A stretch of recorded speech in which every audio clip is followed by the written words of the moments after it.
देवोत्थान एकादशी का महात्म्य। धर्मराज युधिष्ठिर कहने लगे कि हे भगवान, मैंने कार्तिक कृष्ण एकादशी अर्थात रमा एकादशी का सविस्तार वर्णन सुना। अब आप कृपया करके मुझे कार्तिक माह के शुक्ल पक्ष की एकादशी के विषय में भी बतलाइए कि इस एकादशी का क्या नाम है तथा इसके व्रत का क्या विधान है, इसकी विधि क्या है, इसका व्रत करने से किस फल की प्राप्ति होती है। कृपया यह सब विधान पूर्वक कहिए। भगवान श्री कृष्ण बोले, कार्तिक माह के शुक्ल पक्ष में तुलसी विवाह के दिन आने वाले इस एकादशी को विष्णु प्रबोधिनी एकादशी, देव प्रबोधिनी एकादशी, देव उद्धव एकादशी, देव उठनी एकादशी, कार्तिक शुक्ल एकादशी तथा प्रबोधिनी एकादशी भी कहा जाता है। यह बड़े बड़े पापों का नाश करने वाली है। इसका महात्म्य मैं तुमसे कहता हूँ, ध्यान पूर्वक सुनो। देवोत्थान एकादशी व्रत कथा। एक राजा के राज्य में सभी लोग एकादशी का व्रत रखते थे। प्रजा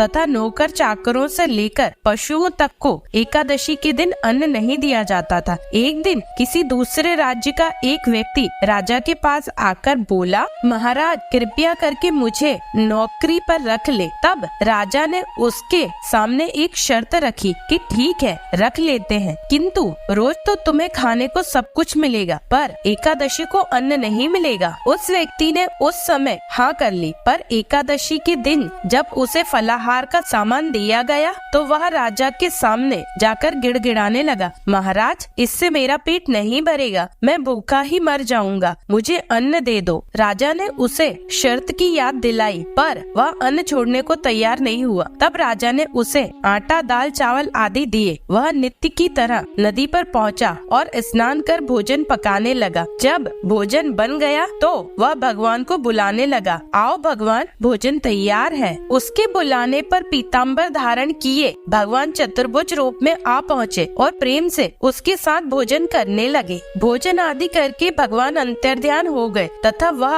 अपने काम पर चला गया। 15 दिन बाद अगली एकादशी को वह राजा से कहने लगा कि महाराज मुझे दुगना सामान दीजिए। उस दिन तो मैं भूखा ही रह गया। राजा ने कारण पूछा तो उसने बताया कि हमारे साथ भगवान भी खाते हैं, इसलिए हम दोनों के लिए यह सामान पूरा नहीं होता है। यह सुनकर राजा को बड़ा आश्चर्य हुआ। वह बोला, मैं नहीं मान सकता कि भगवान तुम्हारे साथ खाते हैं। मैं तो इतना व्रत रखता हूँ, पूजा करता हूँ, पर भगवान ने मुझे कभी दर्शन नहीं दिए। राजा की बात सुनकर वह बोला, महाराज यदि विश्वास न हो तो साथ चलकर देख ले। राजा एक पेड़ के पीछे छिपकर बैठ गया। उस व्यक्ति ने भोजन बनाया तथा भगवान को शाम तक पुकारता रहा, परंतु भगवान न आए। अंत में उसने कहा, हे भगवान, यदि आप नहीं आए तो मैं नदी में कूदकर प्राण त्याग दूंगा। लेकिन भगवान नहीं आए। तब वह प्राण त्यागने के उद्देश्य से नदी की तरफ बढ़ा। प्राण त्यागने का उसका दृढ़ इरादा जान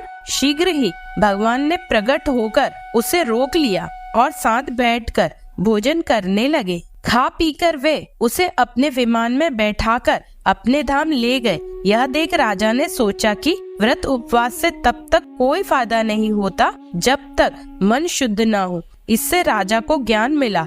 वह भी मन से व्रत उपवास करने लगा और अंत में स्वर्ग को प्राप्त हुआ। एक अन्य पौराणिक कथा के अनुसार एक राजा था। उसके राज्य में प्रजा सुखी थी।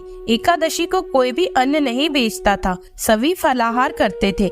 एक बार भगवान ने राजा की परीक्षा लेनी चाही। भगवान ने एक सुंदरी का रूप धारण किया तथा सड़क पर बैठ गए। तभी राजा उधर से निकला और सुंदरी को देखकर चकित रह गया। उसने पूछा, हे सुंदरी, तुम कौन हो और इस तरह यहाँ क्यों बैठी हो? तब सुंदर स्त्री बने भगवान बोले, मैं निराश्रिता हूँ, नगर में मेरा कोई जाना पहचाना नहीं है, किससे सहायता मांगू? राजा उसके रूप पर मोहित हो गया था। राजा बोला, तुम मेरे महल में चलकर मेरी रानी बनकर रहो। सुंदरी बोली, मैं तुम्हारी बात मानूंगी, पर तुम्हें राज्य का अधिकार मुझे सौंपना होगा। राज्य पर मेरा पूर्ण अधिकार होगा। मैं जो भी बनाऊंगी तुम्हें खाना होगा। राजा उसके रूप पर मोहित था, अतः उसकी सभी शर्तें स्वीकार कर ली। अगले दिन एकादशी थी। रानी ने हुक्म दिया कि बाजारों में अन्य दिनों की तरह अन्न बेचा जाए। उसने घर में मांस, मछली आदि पकाए तथा परोसकर राजा से खाने के लिए कहा।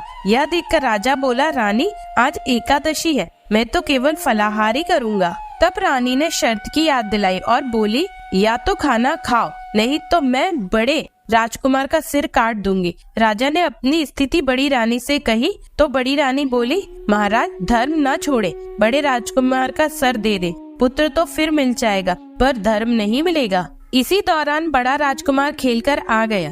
माँ की आंखों में आंसू देखकर वह रोने का कारण पूछने लगा तो माँ ने उसे सारी वस्तु स्थिति बता दी। तब वह बोला, मैं सिर देने के लिए तैयार हूँ, पिताजी के धर्म की रक्षा होगी, जरूर होगी। राजा दुखी मन से राजकुमार का सिर देने को तैयार हुआ तो रानी के रूप में भगवान विष्णु ने प्रकट होकर असली बात बताई। राजन, तुम इस कठिन परीक्षा में पास हुए। भगवान ने प्रसन्न मन से राजा से वर मांगने को कहा तो राजा बोला, आपका दिया सब कुछ है, हमारा उद्धार करें।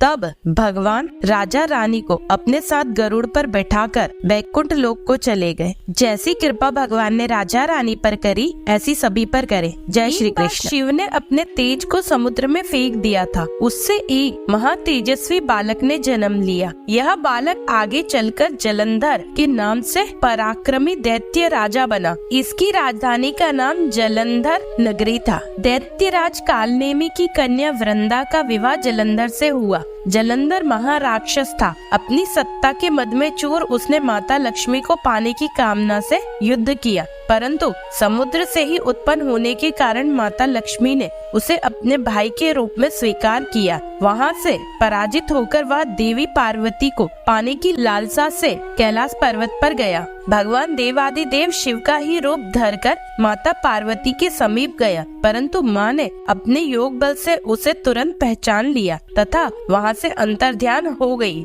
देवी पार्वती ने क्रुद्ध होकर सारा वृत्तांत भगवान विष्णु को सुनाया। जलंधर की पत्नी वृंदा अत्यंत पतिव्रता स्त्री थी। उसी के पतिव्रत धर्म की शक्ति से जलंधर ना तो मारा जाता था और ना ही पराजित होता था। इसलिए जलंधर का नाश करने के लिए वृंदा के पतिव्रत धर्म को भंग करना बहुत आवश्यक था। इसी कारण भगवान विष्णु ऋषि का वेश धारण कर वन में जा पहुँचे, जहाँ वृंदा अकेली भ्रमण कर रही थी। भगवान के साथ दो मायावी राक्षस भी थे, जिन्हें देखकर वृंदा भयभीत हो गई। ऋषि ने वृंदा के सामने पल में दोनों को भस्म कर दिया। उनकी शक्ति देखकर वृंदा ने कैलाश पर्वत पर महादेव के साथ युद्ध कर रहे अपने पति जलंधर के बारे में पूछा। ऋषि ने अपने माया जाल से दो वानर प्रकट किए। एक वानर के हाथ में जलंधर का सिर था तथा दूसरे के हाथ में धड़। अपने पति की यह दशा देखकर वृंदा मूर्छित होकर गिर पड़ी। होश में आने पर उन्होंने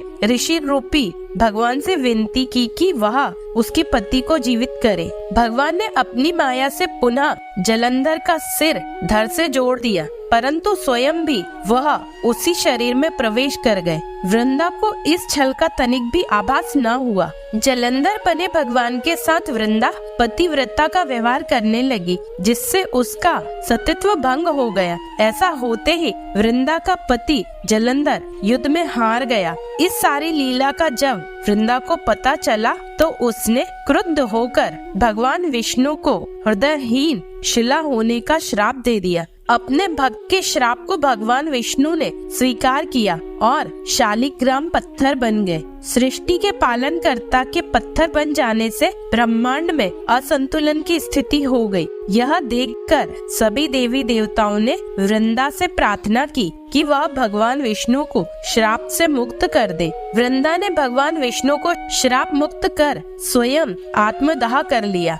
जहाँ वृंदा भस्म हुई वहाँ तुलसी का पौधा उगा। भगवान विष्णु ने वृंदा से कहा, हे वृंदा, तुम अपने सतीत्व के कारण मुझे लक्ष्मी से भी अधिक प्रिय हो गई हो। अब तुम तुलसी के रूप में सदा मेरे साथ रहोगी। तब से हर साल कार्तिक महीने की देव उठनी एकादशी का दिन तुलसी विवाह के रूप में मनाया जाता है। जो मनुष्य भी मेरे शालिग्राम रूप के साथ तुलसी का विवाह करेगा उसे इस लोक और परलोक में विपुल यश प्राप्त होगा। उसी दैत्य जलंधर की यह भूमि जलंधर नाम से विख्यात है। सती वृंदा का मंदिर मोहल्ला कोट किशनचंद में स्थित है। कहते हैं इस स्थान पर एक प्राचीन गुफा भी थी जो सीधी हरिद्वार तक जाती थी। सच्चे मन से 40 दिन तक सती वृंदा देवी के मंदिर में पूजा करने से सभी मनोकामना कामना पूर्ण होती है। जिस घर में तुलसी होती है वहाँ यम के दूत भी असमय नहीं जा सकते। मृत्यु के समय जिनके प्राण मंजरी रहित तुलसी और